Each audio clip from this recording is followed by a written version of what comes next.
10 കൊല്ലം ഒരു വർഗീയ കലാപവും ഉണ്ടായിട്ടില്ല എന്നുള്ളതാണ്. കേരളത്തിൽ കഴിഞ്ഞ 10 കൊല്ലം ഒരു വർഗീയ കലാപം ഉണ്ടായിട്ടില്ല. എന്നാൽ അതിനു മുമ്പ് ഉള്ള കാലത്ത് വർഗീയ കലാപം ഉണ്ടായിട്ടുണ്ട്. മാറാട് കലാപമാണ് അദ്ദേഹം ഉദ്ധരിക്കുന്നത്. അപ്പോൾ ഇനി UDF-നെ അധികാരത്തിലെത്തിച്ച് ഇനി ഒരു മാറാട് കലാപം ഉണ്ടാക്കണോ എന്നാണ് വെള്ളാപ്പള്ളി നടേശന്റെ ചോദ്യം.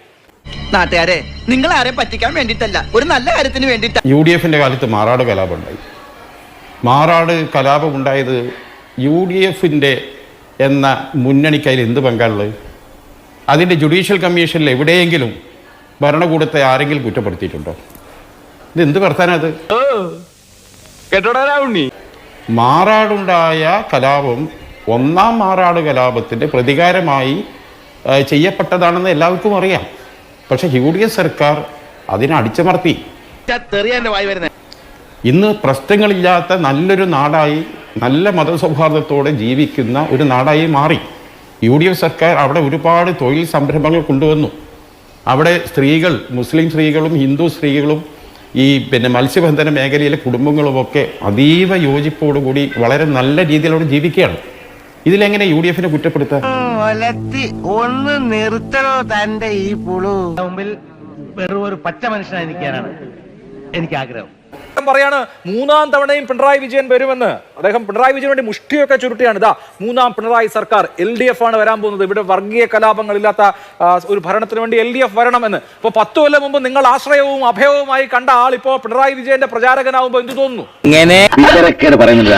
എനിക്ക് മുമ്പ് സംസാരിച്ച മുസ്ലിം ലീഗിന്റെ പ്രതിനിധിയായിട്ടുള്ള ഷാഫി ചാലിയും മാറാട് കലാപത്തെ സംബന്ധിച്ച് പറഞ്ഞിട്ടുള്ള വസ്തുതാവിരുദ്ധമായിട്ടുള്ള ഒരു കാര്യത്തെ തിരുത്തേണ്ട ഉത്തരവാദിത്വം എനിക്കുണ്ടെന്ന് കരുതുകയാണ്. അല്ലെങ്കിൽ മാറാടിലെ ബലിദാനികളുടെ കുടുംബം എന്നോട് ക്ഷമിക്കില്ല.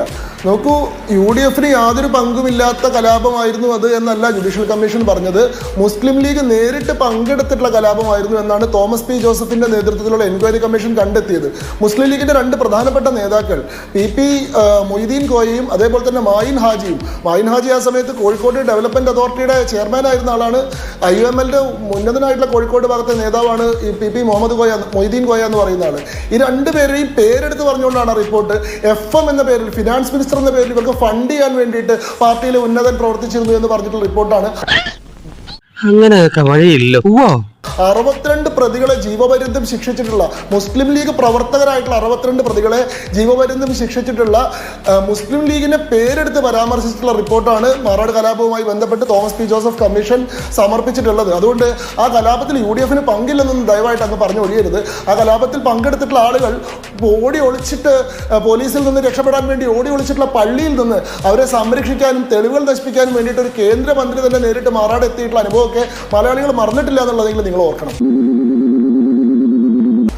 ആ പ്രസ്താവന നടത്തുമ്പോൾ ആ പ്രസ്താവന എന്തുകൊണ്ട് അദ്ദേഹം നടത്തുന്നു എന്നതിലേക്കും നമ്മൾ അന്വേഷണം പോകാതെ വെള്ളാപ്പള്ളി നടേശനെ ഒരു ന്യൂനപക്ഷ വിരുദ്ധനായി, ഒരു വർഗീയവാദിയായി ചാപ്പ കുത്തിക്കൊണ്ട് അദ്ദേഹത്തെ ആക്രമിക്കുന്ന ശൈലിയിലേക്കല്ല നമ്മൾ പോകേണ്ടത്.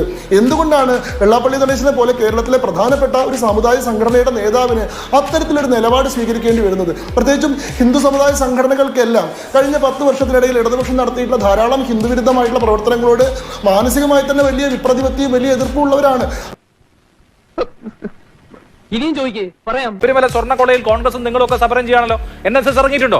നോക്കൂ, ഈ 2026 തെരഞ്ഞെടുപ്പിന് മുൻപ് ഹൈന്ദവ സാമുദായിക സംഘടനകളുടെ SNDP-യുടെയും NSS-ന്റെയും ബ്ലാങ്ക് ചെക്കാണ് പിണറായി വിജയന്റെ കയ്യിലിരിക്കുന്നത്. വിരുദ്ധ സമീപനം സ്വീകരിക്കുന്ന ഇടതുപക്ഷത്തോട് വിപ്രതിപത്തിയും വിയോജിപ്പുമുള്ള ഹിന്ദു സംഘടനകൾ പോലും എന്തുകൊണ്ട് ഈ അവസാന ലാപ്പിൽ ഇടതുപക്ഷത്തിന് അനുകൂലമെന്ന് തോന്നുന്ന വണ്ണത്തിലുള്ള പ്രസ്താവനകൾ പുറപ്പെടുവിക്കുന്നു? ഇതിന്റെ കാരണമാണല്ലോ നമ്മൾ യഥാർത്ഥത്തിൽ അന്വേഷിക്കേണ്ടത്. അതിന് യഥാർത്ഥത്തിലുള്ള കാരണം ഇവിടെ UDF-ന്റെ ഭരണത്തെ സംബന്ധിച്ച് ഉണ്ടായിട്ടുള്ള ഒരു ആശങ്കയാണ്. ഇവിടെ ജനവിരുദ്ധമായിട്ടുള്ള ഇടതുപക്ഷത്തിന്റെ സർക്കാർ മാറിക്കഴിഞ്ഞാൽ പകരമായി വരാൻ പോകുന്നത് BJP ഭരണത്തിൽ വരണമെന്നാണ് ഞാൻ ആഗ്രഹിക്കുന്നത്. പക്ഷേ കേരളത്തിന്റെ ഒരു രാഷ്ട്രീയ സാഹചര്യത്തിൽ എത്രയാണ് 71 സീറ്റുകൾ നേടിക്കൊണ്ട് ഭരണത്തിൽ വരാൻ സാധ്യതയുള്ള അടുത്ത ബദൽ ആരാണെന്ന് ആലോചിക്കുമ്പോൾ കഴിഞ്ഞ തദ്ദേശ സ്വയംഭരണ തെരഞ്ഞെടുപ്പിൽ കൂടി UDF നേടിയിട്ടുള്ള മുന്നേറ്റം വെച്ച് നോക്കുന്ന സമയത്ത് പകരമായി വരുന്നത് UDF ആണെങ്കിൽ അത് അതിനേക്കാൾ വലിയ വിപത്താവുമോ എന്ന ആശങ്കയാണ് പലപ്പോഴും ഹിന്ദു സമുദായ സംഘടനകളെ കൊണ്ട് ഇത്തരത്തിൽ പറയിപ്പിക്കുന്നത്. അതിന്റെ കാരണം ഇവിടെ ഇടതുപക്ഷത്തിന്റെ ജനവിരുദ്ധമായിട്ടുള്ള ആ ഭരണത്തിന് അതിന് ബദലായിട്ട് ഒരു ജനക്ഷേമകരമായിട്ടുള്ള സദ്ഭരണത്തിൽ ഊന്നിയിട്ടുള്ള ഒരു ഭരണത്തെ അല്ല ഇവര് UDF ഇവിടെ പ്ലേസ് ചെയ്യുന്നത്. പകരം അവർ ഊന്നുന്നത് ന്യൂനപക്ഷ മുസ്ലിം വോട്ട് ബാങ്കിൽ ഊന്നിക്കൊണ്ടുള്ള, തീവ്ര മുസ്ലിം വോട്ട് ബാങ്കിൽ ഊന്നിക്കൊണ്ടുള്ള ഒരു ബദലിനാണ് അവർ ഊന്നിക്കൊണ്ടിരിക്കുന്നത് എന്നതാണ് ഇത്തരത്തിലുള്ള ആശങ്കയ്ക്ക് സൃഷ്ടിക്കുന്നത്.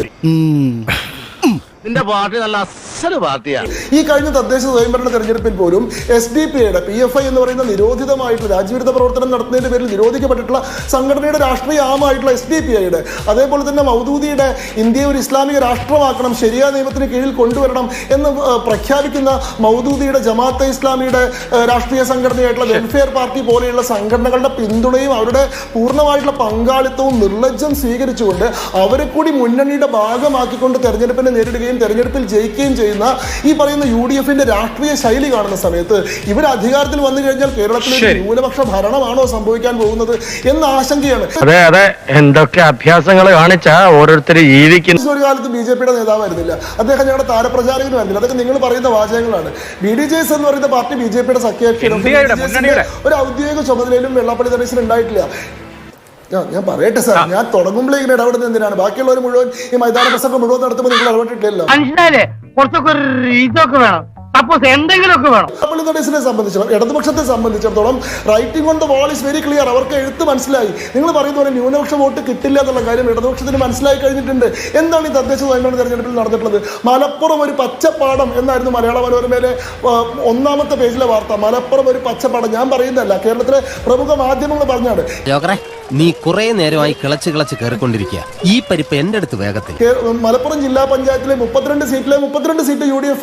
അവിടെ LDFനോ BJPക്കോ ഒരു സീറ്റും ഇല്ല. അവിടെയുള്ള 15 ബ്ലോക്ക് പഞ്ചായത്തിലെ 14 ബ്ലോക്ക് പഞ്ചായത്തുകളും UDFന്. അതിൽ തന്നെ 4 ബ്ലോക്ക് പഞ്ചായത്ത് സമ്പൂർണ്ണമായിട്ട് മുസ്ലിം ലീഗിനാണ്. അവിടെ LDFന് യാതൊരു ഇതുമില്ല. 12 മുനിസിപ്പാലിറ്റികളിലെ 11 മുനിസിപ്പാലിറ്റികൾ UDFന്. 94 പഞ്ചായത്തുകളിലെ 91 പഞ്ചായത്തുകളും UDFന്. അതായത് മുസ്ലിം ലീഗിന്റെ തേരോട്ടം, മുസ്ലിം ലീഗിന്റെ സമഗ്രാധിപത്യമാണ് മലപ്പുറം ജില്ലയിൽ ഉണ്ടായത്. അതുകൊണ്ടാണ് മലപ്പുറം ഒരു പച്ചപ്പാടെന്ന് പറഞ്ഞത്. തിരുവനന്തപുരം ജില്ലയിൽ BJP ജയിക്കുമ്പോൾ അവിടെ മതേതരത്വത്തിന് ഇടിവ് പറ്റിയെന്ന് ആശങ്കപ്പെടുന്ന ഒരാളും, ഒരു മാധ്യമപ്രവർത്തകനും, ഒരു രാഷ്ട്രീയ നിരീക്ഷകനും മലപ്പുറം ജില്ലയിൽ ഒരു സാമുദായിക പാർട്ടിക്ക് സമ്പൂർണ്ണ മേധാവിത്വം ഉണ്ടാകുമ്പോൾ യാതൊരു ആശങ്കയും ഉണ്ടാവുന്നില്ല. 102 സീറ്റുകളിൽ SDPI ജയിക്കുന്നു. 277 സീറ്റുകളിൽ SDPI 2ാം സ്ഥാനത്ത് വരുന്നു. 16 പഞ്ചായത്തുകളുടെ ഭരണസമിതി രൂപീകരണത്തിൽ SDPI നിർണായകമായിട്ടുള്ള സ്വാധീനം വഹിക്കുന്നു. അവിടെ നിങ്ങൾക്ക് ആർക്കും മതേതരത്വം ഇടിയുന്നതായി തോന്നുന്നില്ല. അപ്പോ മുന്നേ തന്നെ 5ാം മന്ത്രി വിവാദം മുതൽ കേരളത്തിൽ നിൽക്കുന്ന ഒരു വാദമാണ് UDF വന്നു കഴിഞ്ഞാൽ ന്യൂനപക്ഷ ഭരണമാണുള്ളത്. പ്രത്യേകിച്ച് വിദ്യാഭ്യാസ വകുപ്പ്, അതേപോലെ തന്നെ വ്യവസായ വകുപ്പ്, പൊതുമരാമത്ത് വകുപ്പ് പോലെയുള്ള വകുപ്പുകൾ തീരെഴുതി കൊടുത്തിട്ടുള്ളതാണ്. അത് മുസ്ലിം ലീഗ് മാത്രമുള്ളപ്പോൾ ഇപ്പൊ മുസ്ലിം ലീഗും SDPIയും ജമാഅത്തിന്റെ വെൽഫെയർ പാർട്ടിയും കൂടി ചേർത്തിട്ടുള്ള ഒരു മുന്നണി വരുമ്പോൾ അതിന്റെ അർത്ഥം എന്ന് പറയുന്നത് മണി മസിൽ ഐഡിയോളജി മൂന്നും കൂടി ഒന്നിച്ചു വരുമ്പോൾ അവർ നിയന്ത്രിക്കുന്ന ഭരണം എങ്ങനെയാവും എന്നുള്ള ആശങ്ക സ്വാഭാവികമായിട്ട് ഇവർക്കുണ്ട്. അപ്പൊ ഇതിനെ പ്രതിരോധിക്കാൻ വേണ്ടിയിട്ട് ഇടതുപക്ഷത്തെ സഹായിക്കാൻ ഹിന്ദു കൺസോൾട്ടേഷൻ അങ്ങോട്ട് ഉണ്ടാക്കാനാണ് വെള്ളാപ്പള്ളി നടേശൻ ഇത് സംസാരിക്കുന്നത്. അത് ഇടതുപക്ഷത്തിന് വേണ്ടിയാണ് സംസാരിക്കുന്നത്. അതിന്റെ ഏറ്റവും വലിയ കാഷ്വാലിറ്റി സഹിക്കാൻ പോകുന്നത് ഞങ്ങളാണ്. ഞങ്ങൾ എന്തിനാണ് അതിനെ പിന്തുണയ്ക്കുന്നത്? നോക്കൂ, സ്വർണ്ണക്കടത്ത്, ശബരിമലയിലെ സ്വർണ്ണം കട്ട വിഷയത്തിൽ ഞങ്ങൾ CPM-നെതിരെ സംസാരിക്കുമ്പോൾ ഞങ്ങൾ കോൺഗ്രസിന് വേണ്ടിയിട്ട് B ടീമായിട്ട് സംസാരിക്കുകയാണെന്ന് പറയുന്നത് പോലത്തെ വെറും വിദണ്ഡവാദമാണ് ഈ പറയുന്ന UDFന്റെ വർഗീയ പ്രീണനത്തിനെതിരെ പറയുന്ന സമയത്ത് ഞങ്ങൾ കമ്മ്യൂണിസ്റ്റ് പാർട്ടിക്ക് വേണ്ടി സംസാരിക്കുന്നത്. ഒന്നുപോലെ കൈ കലക്കി കലക്കിന്ന് പറഞ്ഞാൽ പോലെ കലക്കി. തൽക്കാലം ഇത്രയും മതി. വരട്ടെ.